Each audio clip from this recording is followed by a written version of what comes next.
Yo, yo, yo, how's it going, friends and champions from all over the world? Today we're in Matt Chatter's XL's account and we're pulling for the 1+1 on the Sacreds. This event I couldn't have done on my account. I just have a measly little, 16 Sacred Shards on my account. Couldn't have pulled it off even if I wanted to, but my dear clan members reached out to me, so I will get to exercise my little lucky fingers, even on this 1+1. The pool is incredible, might I add. This might be a very big temptation for some of y'all. And remember, the mercy system is brutal, it's harsh. So, you need to have a couple of sacred shards going into this event. You can't pull it off with 5, probably. I would advise you to have at least 10 going into this, 20 even. But guys, at the pool, again, we have Armands and Fabian and Wukong and Harima and Nishnak. How do you... Gishnak? Do you spell it like nut? Is the GN silent? Nishak. Vermin Lord. All amazing arena champions. Matt Chatters has selected Harima, the Demon Spawn Slayer Queen. Super good arena champion too, so we're gonna try and pull him a Harima, or by personal demands a Wixwell, who I'm also after. Homie, I swear, if I pull you a Wixwell, don't forget to use my promo link to get yourself a free legendary Rafma tab, as well as the epics Takeover, Ugo, and Lady Quillen as you level up. Here's how to do it. Log out of Plarium Play on PC and uninstall. Click the link in the description and register with a brand new email. Launch raid and complete the tutorial, go to your inbox and claim your first champ. And that is all you have to do to get your free legendary Rafma tab, as well as to Gore, Ugo, and Lady Quillen as you level up in progress. So don't miss out and click on my link right now. We immediately start with, okay, that's Philia. Philia has a good chance of depleting the target's turn meter fully on a 4-turn cooldown. And she destroys max HP on her A1, cannot destroy single enemy's max HP by more than 50%, but 50's 50, right? We're not here for the epics. We're gonna keep moving on. We're gonna try and hit gold today, and if we hit it once, we'll hit it twice. Vrask. We're also making CVC points, and that's gonna be a bunch of CVC points. I know it's not a personal CVC and we gotta be careful with how many points we make here, but can we help it? It's a mighty fine event. And today we're going all in, so there's gonna be a few points made for the CVC, but all I want is to hit a double legendary. Illusinia, welcome. We really don't care about any epics, do we? I don't think we do. 15 more sacred charts to go. We gotta! Within these, we gotta! I mean, I have a good feeling about it. I do. Aaron, yes, is a Mikage fuse ball, isn't she? Well, you're done with it. Matt Chatters XL is incredibly endgame. Let's review the roster again. It's a mighty fine roster. You already have an Armands. I don't see Lord Entertainer Fabian here, who's also a really good arena champion. You might want to consider him.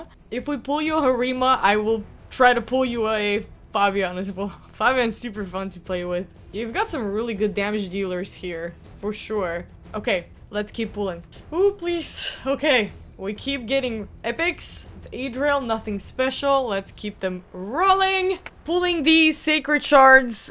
My heart hurts for you, man. That's Vergis. Vergis is an amazing solo Scarab King champion. We've talked a lot about him. He has an amazing A2 Aegis. And his passive keeps placing shield on him the same way a blood ring accessory ring would, except it's just built in. Amazing epic champion. Now I have to focus. I really want to focus. There is no 2x on these 1+1s. That's why I said it in the beginning. You need a big amount of shards to make that clutch, because there is no 2x. The chances are still 6% versus 94% of it being an epic. Mercy only hits after 12, and we are gonna enter Mercy when we actually bottom these out.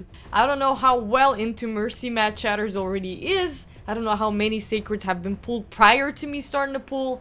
Wold Painted is great. Block active skills on literally all of her skills except this A2.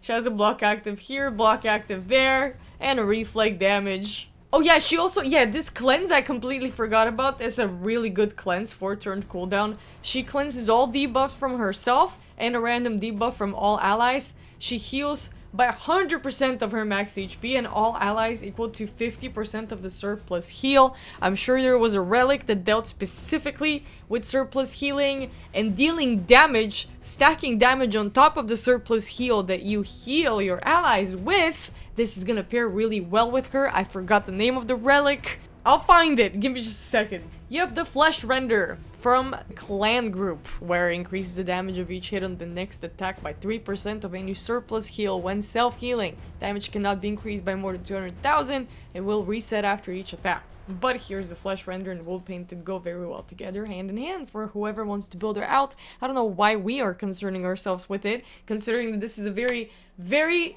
Oh my god, please. Oh my god, yes! I had a... Oh my god, it's a freaking Loki! And who? And who? And who? Yo, who the... Oh wow, oh my god, who is this? I did not expect to be flashbanged by a crocodile. And I have no idea if you have Loki.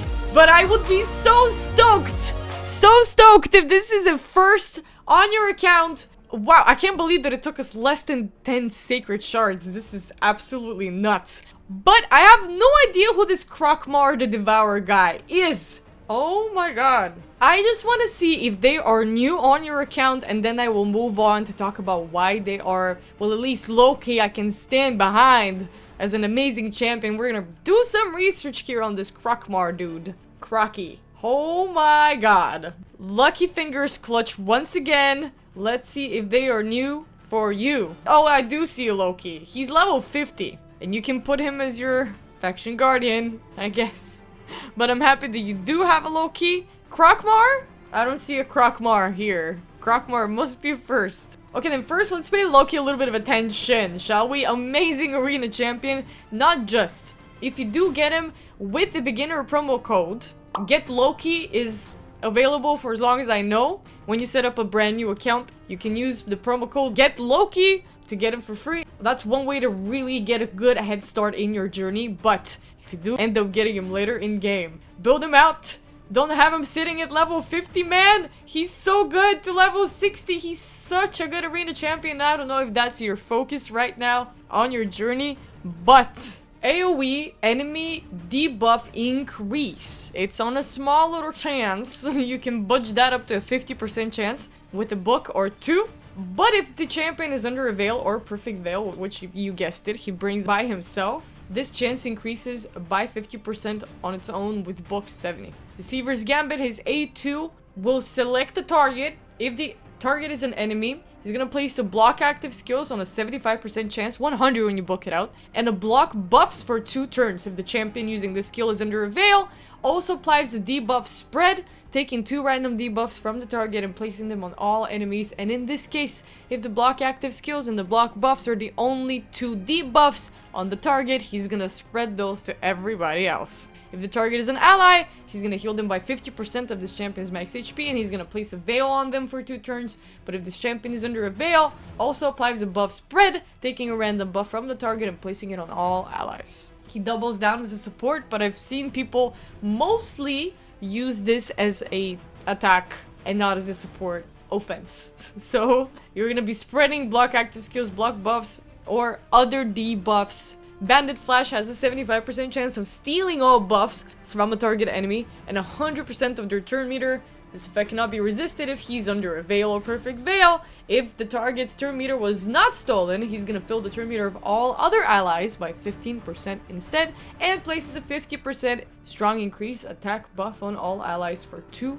turns, 4-turn cooldown. And on his passive is where he places that perfect veil on himself for 2 turns at the start of each round, and a perfect veil on this champion for a turn whenever his HP drops below 50%. Has a 15% chance to evade an enemy skill, and trust me, this procs a lot more than 15%. When the champion is under a veil and the chance to evade increases to 30%, that by itself feels a lot more. A lot more. Now the active effect, which is the very annoying one in Arena, if this champion's HP is below 50, When targeted by an enemy skill, he has a 100% chance to evade it and all of its accompanying effects.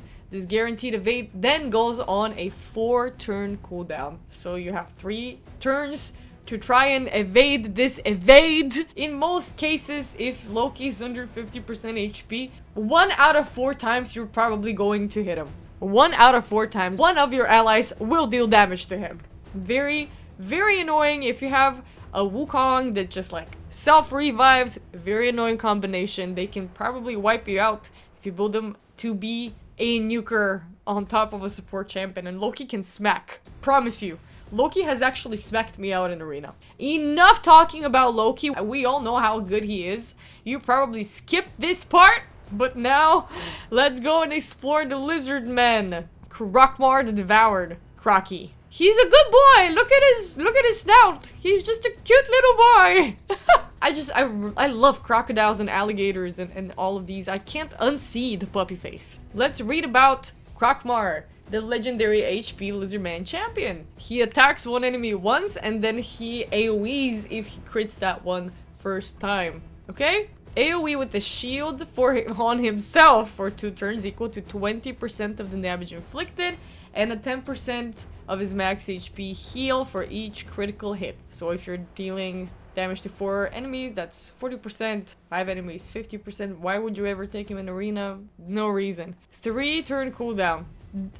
I'm scared. I'm scared to read the rest of this kit. I might remain disappointed. Okay, 30% increase crit rate, 30% increase crit damage on all allies for 3 turns, and then grants an extra turn. This Krokmar is purely a buffer. This increased crit rate, crit damage that comes for 3 turns, by the way, very long. Booking it out to a 4-turn cooldown, you're only gonna have allies uncovered by an increased crit rate, crit damage for a single turn. And he does get an extra turn, so that's gonna take a little bit less time to actually reduce its cooldown. Let's read the passive. Whenever this champion attacks, decreases the target's attack or defense by 5% as well as accuracy or resistance by 5% depending on which stat is the highest. Stacks up to 30%. So Krokmar is a tank buffer. HP makes sense. I thought he was gonna be a little bit more damage oriented, but he's just very tanky. And good buffs here. I wish there were more. I just kind of wish that this was a little more exciting for your account, man. But it's not